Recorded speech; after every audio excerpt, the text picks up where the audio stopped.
Ya, bismillah. Bismillahirrahmanirrahim. Assalamualaikum warahmatullahi wabarakatuh. Kami dari kelompok 3 akan mempresentasikan analisis brand loyalty pada merek Aqua. Dimulai dari saya, Nadia Maulaya, dengan NIM 642080. Dengan saya Salviana Sajita 642022. Dan saya Sinta Kristianti dengan NIM 642063. Dengan saya Adila Indah Nurani dengan NIM 6420168. Dengan saya Ade Alfiani Hidayat dengan NIM 6420158. Dengan saya Rahmatul Manan dengan NIM 64248. Dengan saya Opi Renata dengan NIM 64226. Latar belakang masalah. Situasi pasar dunia saat ini semakin kompetitif dan berkembang begitu cepat dalam berbagai bidang. Dampak dari perkembangan itu memberikan tantangan dan peluang bagi perusahaan. Contoh perusahaan kali ini yang akan diambil adalah merek air minum dalam kemasan yang cukup terkenal di masyarakat, yaitu Aqua dari PT Tirta Investama yang sudah memulai produksinya pada tahun 1973, yang bertujuan untuk mengetahui keputusan pembelian air minum dalam kemasan merek Aqua dibandingkan dengan merek lainnya yang beredar di masyarakat. Rumusan masalah.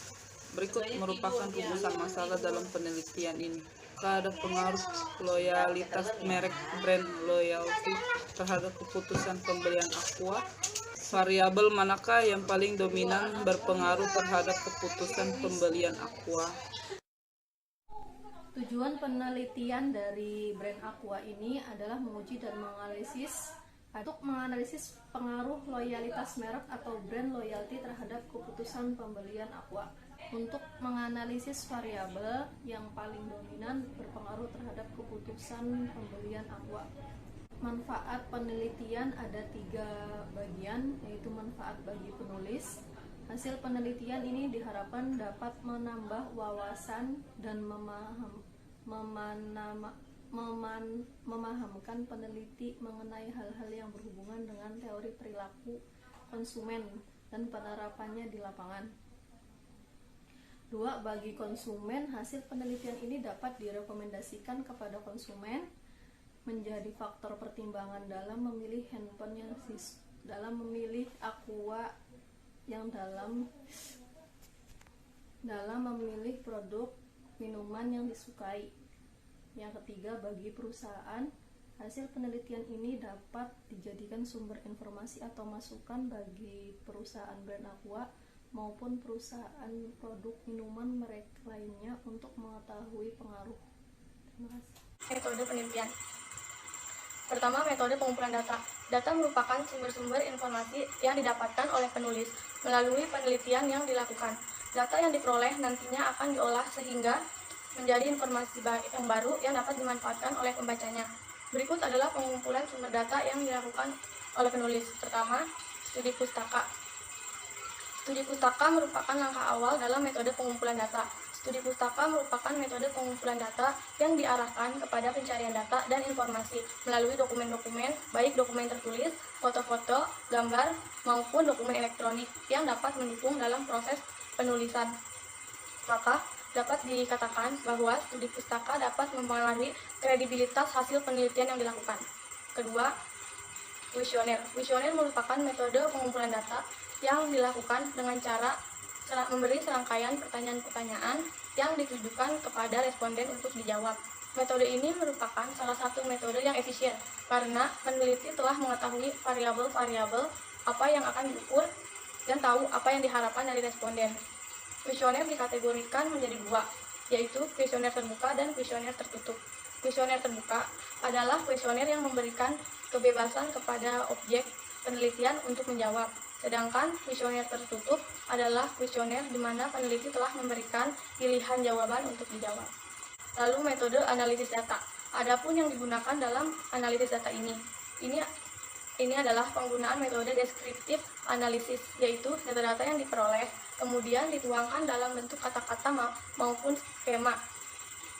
kemudian dideskripsikan sehingga dapat memberikan kejelasan yang realistis. Ataupun analisis data adalah proses penyederhanaan data ke dalam bentuk yang mudah untuk dibaca atau diinterpretasikan. Analisis data merupakan upaya mencari dan menata secara sistematis catatan hasil dari melakukan pengumpulan data melalui studi pustaka, kuesioner, dan lainnya untuk meningkatkan pemahaman penelitian tentang kasus yang diteliti dan menyajikan sebagai temuan bagi orang lain. Adapun tahapan yang perlu dilakukan untuk meningkatkan pemahaman analisis tersebut dengan berupaya mencari makna. 1. Data reduction atau reduksi data. Mereduksi berarti merangkum, memilih hal-hal yang pokok, memfokuskan pada hal-hal yang penting yang dicari tema dan polanya, dan membuang yang tidak perlu. Kedua, data display atau penyajian data. Setelah mereduksi data, langkah berikutnya adalah penyajian data. Penyajian data dapat dilakukan dalam bentuk makalah, jurnal, tabel, grafik, ataupun sejenisnya. Melalui penyajian data, maka data menjadi terorganisasikan dan tersusun sehingga semakin mudah dipahami. Gambaran umum. Menurut Kramer dan Fiot tahun 2012, merek merupakan aset paling berharga bagi setiap perusahaan dan telah diakui secara luas sebagai alasan penting bagi pilihan konsumen yang berfungsi sebagai alat untuk memeriksa diferensiasi produk dan keunikannya, sehingga memberikan kepercayaan dan keyakinan konsumen dalam memfasilitasi keputusan mereka. Dan menurut Lin tahun 2013, perusahaan dengan ekuitas merek yang baik akan mendapatkan keunggulan yang lebih kompetitif dan memiliki kesempatan untuk perluasan yang sukses, ketahanan terhadap tekanan pesaing, dan menciptakan suatu hambatan bagi pesaing lainnya. Untuk menciptakan merek yang baik, perlu menguji pengaruh brand association dan brand awareness terhadap ekuitas merek di kalangan konsumen. Menurut Keller tahun 1993, brand association mengandung makna tentang sebuah merek bagi konsumen. Hasil gambaran merek dari kesukaan, kekuatan, dan keunikan asosiasi merek yang dipegang oleh konsumen. Menurut Alker tahun 1991, asosiasi merek yang positif dan unik yang dipegang kuat oleh konsumen akan menimbulkan sikap dan emosi yang kuat dan disukai terhadap suatu merek. Sementara brand awareness adalah kesadaran konsumen akan suatu merek dan produk. Kesadaran merek konsumen tercapai ketika mereka menjadi akrab dengan merek melalui pengalaman langsung atau tidak langsung yang berulang terhadap pembelian. Oleh karena itu, terhadap hubungan positif antara kesadaran merek dan asosiasi merek terhadap ekuitas merek. Peranan dan kegunaan brand. Merek memegang peranan sangat penting, yaitu sebagai perantara yang menjembatani harapan konsumen pada saat produsen menjanjikan suatu kelebihan dari produknya kepada konsumen. Merek dalam dunia perdagangan sangat penting karena merek bermanfaat bagi pembeli, perantara, produsen, maupun publik lain. Menurut Keller dalam Ciptono, merek bermanfaat bagi produsen dan konsumen. Bagi produsen, merek bermanfaat sebagai yang pertama adalah sarana identifikasi untuk memudahkan proses penanganan atau pelacakan produk bagi perusahaan. Yang kedua, sebagai bentuk proteksi hukum terhadap fitur atau aspek produk yang unik. Merek bisa mendapatkan perlindungan properti intelektual. Yang ketiga itu sebagai signal tingkat kualitas bagi para pelanggan yang puas, sehingga mereka bisa dengan mudah memilih dan membelinya lagi di lain waktu. Yang keempat, sebagai sarana menciptakan asosiasi dan makna unik yang membedakan produk dari para pesaing. Yang kelima itu sebagai sumber keunggulan, terutama melalui perlindungan hukum, loyalitas pelanggan, dan citra unik yang terbentuk dalam benak konsumen. Yang terakhir, sebagai sumber finansial return atau pengembalian modal, terutama menyangkut pendapatan masa yang akan datang. Bagi konsumen, merek bermanfaat sebagai yang pertama itu penetapan tanggung jawab pada pemanufakturan atau distributor tertentu. Yang kedua itu sebagai pengurang resiko. Yang ketiga sebagai penekanan biaya pencarian atau search cost internal dan eksternal. Yang keempat sebagai janji atau ikatan khusus dengan produsen. Selanjutnya sebagai alat simbolis yang memproyeksikan citra diri, dan yang terakhir sebagai signal kualitas. Strategi brand. Strategi pemasaran yang digunakan oleh PT Aqua Golden Mississippi terbuka. Manajemen strategi pemasaran yang diterapkan PT Aqua Golden Mississippi adalah yang pertama itu strategi menarik konsumen. Banyak cara yang sudah dilakukan oleh PT Aqua Golden Mississippi untuk menarik konsumen sebanyak mungkin. Salah satunya dengan cara memberi slogan yang bagus dari semua produk, membuat iklan yang menarik, promosi di setiap pelosok tanah air, dan lain-lain. Hal ini dimaksudkan agar semua orang tertarik untuk membeli atau mencoba memakai produk dari PT Aqua Golden Mississippi, yang nantinya diharapkan bisa menjadi pelanggan dari produk PT Aqua Golden Mississippi tersebut. Yang kedua itu strategi mempertahankan pelanggan. Dalam strategi ini, PT Aqua Golden Mississippi berkomitmen bahwa pelanggan itu yang paling penting untuk perusahaan. Tanpa pelanggan atau konsumen, perusahaan tidak akan maju dan berkembang. Demi kepuasan pelanggan, PT Aqua Golden Mississippi memberikan pelayanan dan kualitas yang maksimal dengan tujuan agar pelanggan selalu merasa puas dalam menggunakan produk dari PT Aqua Golden Mississippi. Hal itu dilakukan untuk mempertahankan pelanggan agar tidak berpaling kepada produk yang lain. Elemen-elemen brand equity atau ekuitas merek. Brand equity dapat dikelompokkan menjadi 4 kategori, yaitu brand awareness atau kesadaran merek. Tingkat kesadaran merek menggambarkan keberadaan merek dalam benak konsumen yang dapat menjadi penentu dalam beberapa kategori dan mempunyai peran kunci dalam ekuitas merek. 2. Perceived quality atau persepsi kualitas. Persepsi kualitas adalah persepsi pelanggan terhadap keseluruhan kualitas atau keunggulan suatu produk atau jasa layanan berkaitan dengan maksud yang diharapkan. 3. Brand association atau asosiasi merek. Asosiasi merek adalah segala hal yang berkaitan dengan ingatan mengenai merek. 4. Brand loyalty atau loyalitas merek. Brand loyalty adalah ukuran dari kesetiaan konsumen terhadap merek. Ukuran tersebut dapat memberi gambaran mengenai kemungkinan seseorang pelanggan beralih ke produk lain, terutama jika merek tersebut terdapat adanya perubahan baik harga ataupun atribut lainnya. Peran brand loyalty. Menurut Setiadi 2003, loyalitas merek atau brand loyalty dapat didefinisikan sebagai sikap senang terhadap suatu merek yang direpresentasikan dalam pembelian yang konsisten terhadap merek itu sepanjang waktu. Pada loyalitas merek, tidak ada lagi merek yang dipertimbangkan untuk dibeli selain merek produk yang sering dibelinya. Loyalitas merek adalah komitmen intrinsik untuk melakukan pembelian berulang terhadap suatu merek tertentu. Nah, berikut ini adalah beberapa fungsi lain dari brand loyalty. 1. Mengurangi biaya pemasaran. Bila Anda sudah mendapatkan brand loyalty yang baik, maka akan berdampak besar pada anggaran biaya strategi pemasaran yang kelak akan Anda keluarkan. Biaya yang akan keluarkan untuk mempertahankan pelanggan lebih murah daripada harus repot-repot mencari pelanggan baru. Hal tersebut dikarenakan Anda sudah mempunyai data pelanggan dan mengetahui media mana saja yang efektif untuk bisa menjangkau mereka. 2. Meningkatkan penjualan. Bila konsumen Anda sudah mempunyai loyalitas yang tinggi pada suatu brand, maka konsumen tersebut sudah hampir bisa dipastikan akan terus membeli produk ataupun jasa dari brand tersebut. Selain itu, bila brand Anda sudah meluncurkan produk baru, daya tarik mereka untuk mencobanya akan sangat tinggi, sehingga akan meningkatkan penjualan bisnis Anda secara tidak langsung. 3. Menarik pelanggan baru. Bila ada pelanggan yang puas dan sudah percaya pada suatu brand, maka pelanggan tersebut hampir bisa dipastikan ingin menggunakannya secara terus-menerus. Setelah mereka berasa puas pada suatu produk, mereka juga biasanya akan merekomendasikan produk yang digunakannya pada keluarga ataupun orang-orang terdekatnya untuk mau menggunakan produk yang sama. Jadi, pelanggan yang loyal tersebut akan menjadi advokat bisnis brand Anda dan menarik pada para pelanggan baru untuk brand Anda. 4. Memberi waktu untuk merespon ancaman kompetitor. Brand loyalty mampu memberikan waktu dan juga kesempatan bagi Anda yang bisa merespon ancaman dari para kompetitor atau pesaing. Bila mereka berhasil meluncurkan produk baru, maka pelanggan loyal atau pelanggan setia Anda akan memberikan waktu pada perusahaan Anda untuk segera melakukan pengembangan produk yang dihasilkan dengan cara menyesuaikan ataupun melakukan inovasi baru. Maka bisa kita simpulkan bahwa brand loyalty adalah salah satu kunci keberhasilan pada suatu brand. Semakin tinggi tingkat brand loyalty pada suatu brand, maka dia akan menjadi semakin kuat dan semakin bisa bertahan lama. Di bab 3 yaitu analisis data dan pembahasan.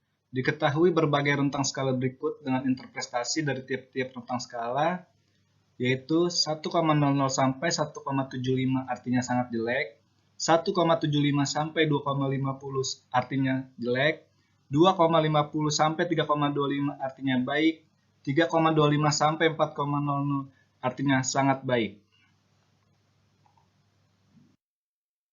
Yang ke-1 itu ada hasil analisis switcher.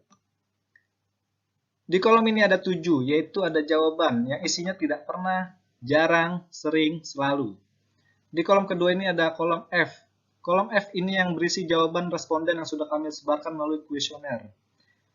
Yang tidak pernah itu ada 9, jarang itu ada 37, sering itu ada 7, selalu itu ada 1, dengan jumlah 54. Di kolom ketiga ini ada X, yaitu ada 1, 2, 3, 4. Kolom keempat ini ada F titik X, yang artinya F kali X. 9 kali 1, 9, 37 kali 2, 74, 7 kali 3, 21, 1 kali 4, yaitu 4, dengan jumlah 108. Di kolom kelima ini ada X kuadrat, yaitu ada 1 kali 1, 1, 2 kali 2 itu 4, 3 kali 3 itu 9, 4 kali 4 sama dengan 16. Di kolom ke-6 ini ada F titik X kuadrat, yaitu 9 kali 1, 9, 37 kali 4, yaitu 148, 7 kali 9 itu 63, 1 kali 16 yaitu 16, dengan jumlah 236. Di kolom terakhir atau di kolom ke-7 ini ada persentase. Persentase tidak pernah ini ada 16,7%. Lalu ada jarang ini dengan persentase 68,5%. Lalu sering dengan persentase 13%. Selalu dengan persentase 2,8%. Lalu ada rata-rata di sini ada 108, yaitu kami ambil dari F titik X yang artinya F kali X itu dengan jumlah 108 dibagi 54 yang kami ambil dari kolom F, yaitu 54. Dikali 100% sama dengan 14,814%. Di SD ini ada 236 dikurang 108 pangkat 2 dibagi 54 per 54 kurang 1 diakarkan sama dengan 0,614. Berikut ini adalah hasil analisis habitual buyer. Terdiri dari 7 kolom. Pertama yaitu jawaban yang isinya sangat tidak setuju, setuju, dan sangat setuju. Yang kedua adalah F, berisi jawaban responden dari kuesioner yang telah kami sebarkan. Yang sangat tidak setuju ada 7, tidak setuju ada 20, setuju ada 24, dan setuju ada 3. Dengan jumlah 54. Di kolom ketiga ada X, yaitu ada 1, 2, 3, dan 4. Kolom keempat ada F titik X, yang artinya F dikali X. 1 kali 7 sama dengan 7, 20 kali 2 sama dengan 40, 24 dikali 3 sama dengan 72, 3 kali 4 sama dengan 12, dengan jumlah 131. Di kolom kelima ada X kuadrat 2, yaitu 1 kali 1 yaitu 1, 2 kali 2 sama dengan 3, 3 kali 3 sama dengan 9, dan 4 kali 4 itu 16. Di kolom ke-6 ada F titik X kuadrat, yaitu 7 kali 1 sama dengan 7, 20 kali 4 sama dengan 80, 24 dikali 9 sama dengan 216, dan 3 dikali 16 sama dengan 48. Lalu ada rata-rata, yaitu 131 kami ambil dari F titik X, yang artinya F dikali X, itu 131 dibagi 54 yang kami ambil dari kolom F, yaitu 54 dikali 100%, sama dengan 2,42%. Lalu di SD ada 351 dikurang 131 pangkat 2 dibagi 54 per 54 dikurang 1 diakarkan sama dengan 0,791. Hasil analisis satisfied buyer. Jawabannya sangat tidak puas, puas, sangat puas. F, sangat tidak puas 1, tidak puas 2, puas 28, sangat puas 23 dengan jumlah 54. X, 1, 2, 3, 4. F titik X, 1, 4, 84, 92 dengan jumlah 181. X kuadrat, 1, 4, 9, 16. F titik X kuadrat 1, 8, 252, 368 dengan jumlah 629. Rata-rata sama dengan 181 dibagi 54 sama dengan 3,35. Satisfied buyer sama dengan 51 per 54 dikali 100% sama dengan 94,44%. SD 629 dikurang 181 kuadrat dibagi 54 per 53 sama dengan 0,6 648. Hasil analisis looking of the brand. Di kolom ini ada 7, yaitu kolom jawaban yang pertama sangat tidak suka, kedua tidak suka, ketiga suka, keempat sangat suka. Di kolom kedua ada F, yaitu jawaban responden yang kami share melalui kuesioner. Sangat tidak suka ada 1 orang, tidak suka 3 orang, suka 26 orang, sangat suka 24 orang, dengan jumlah 54 orang. Di kolom ketiga ada X, yaitu 1, 2, 3, 4. Untuk kolom keempat ada F kali X, 1 kali 1, 1, 3 kali 2, 6, 26 kali 3, 78, 24 kali 4, 96, dengan jumlah 181. Untuk kolom kelima ada X kuadrat, yaitu 1 kali 1, 1, 2 kali 2, 4, 3 kali 3, 9, 4 kali 4, 16, dengan jumlah 30. Untuk kolom ke-6 ada F kali X kuadrat, yaitu 1 kali 1, 1, 3 kali 4, 12, 26 kali 9, 234, 24 kali 16, 384, dengan jumlah 631. Untuk kolom terakhir atau kolom ke-7 ada presentase, sangat tidak suka 1,9%, tidak suka 5,6%, suka 48,1%, sangat suka 44,4%, dengan jumlah 100%. Untuk hasil rata-rata di sini 181 dari hasil F kali X dibagi 54 dari hasil frekuensi sama dengan 3,35. Untuk liking of the brand 50 diambil dari kolom suka 26, sangat suka 24, hasilnya 50, dibagi 54 dikali 100% dari hasil presentase, sama dengan 92,59%. Untuk SD 631 dikurangi 181 kuadrat dibagi 54 per 54 dikurangi 1 diakarkan menjadi 0,676. Kelima adalah analisis commit buyer. Pertanyaan untuk analisis committed buyer adalah, apakah Anda menyarankan ke orang lain untuk membeli air mineral merek Aqua? Berikut adalah tabel dari hasil analisis commit buyer. Untuk yang menjawab tidak pernah, sebanyak 12 responden. Jarang, 12 responden. Sering, 15 responden. Dan selalu, 15 responden.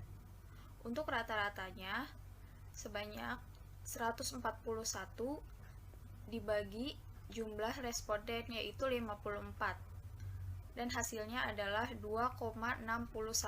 Untuk commit buyer-nya adalah hasil dari penjumlahan antara jawaban sering ditambah jawaban selalu, yaitu 15 ditambah 15 sama dengan 30 dibagi 54, yaitu jumlah seluruh responden, dan dikalikan 100%.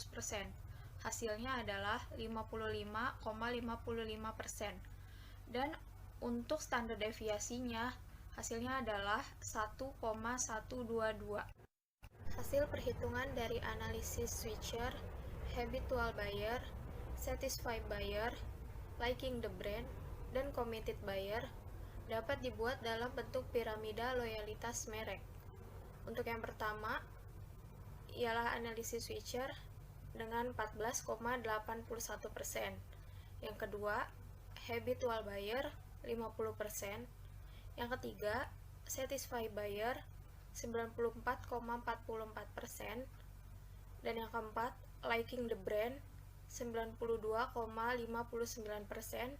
Dan yang terakhir, committed buyer dengan 55,55%. Dari gambar di atas, terlihat bahwa merek Aqua sudah cukup baik, karena bentuk piramida semakin ke atas semakin melebar, meskipun pada tingkat committed buyer terlihat mengecil.